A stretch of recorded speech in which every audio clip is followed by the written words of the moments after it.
Welcome back to the channel. Today, we're diving into something that sounds super complex but is actually pretty simple once you break it down: carbon markets. If you've ever wondered how businesses and governments are fighting climate change with something called carbon credits, stick around. By the end of this video, you'll get what carbon markets are and why they matter. Climate change is driven by greenhouse gases, like carbon dioxide, or CO2, released from things like factories, cars, and power plants. Too much CO2 in the atmosphere traps heat and warms up our planet. So, how do we reduce it?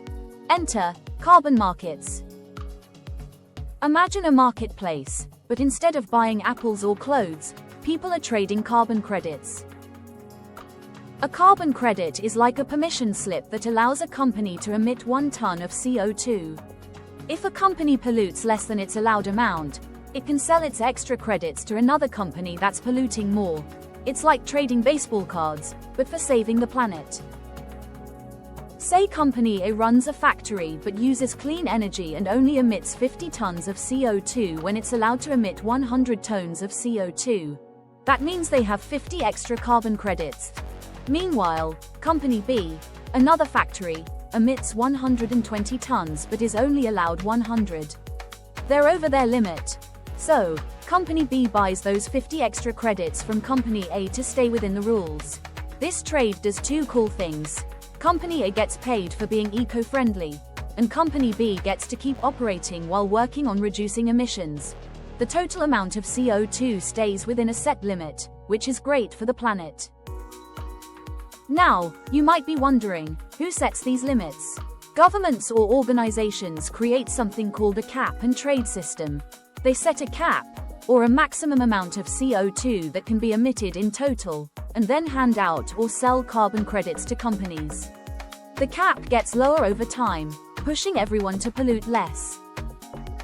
There's also another type of carbon market called voluntary carbon markets.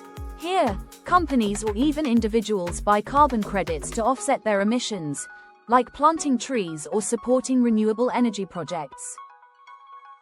It's like saying, I know I'm polluting, so I'll fund something that cancels it out. Carbon markets aren't a magic fix for climate change. They're just one tool.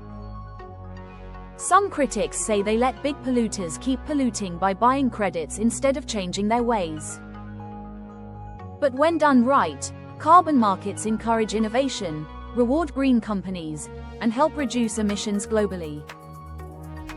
If you want to learn more about green solutions or climate topics, drop a comment below and let me know.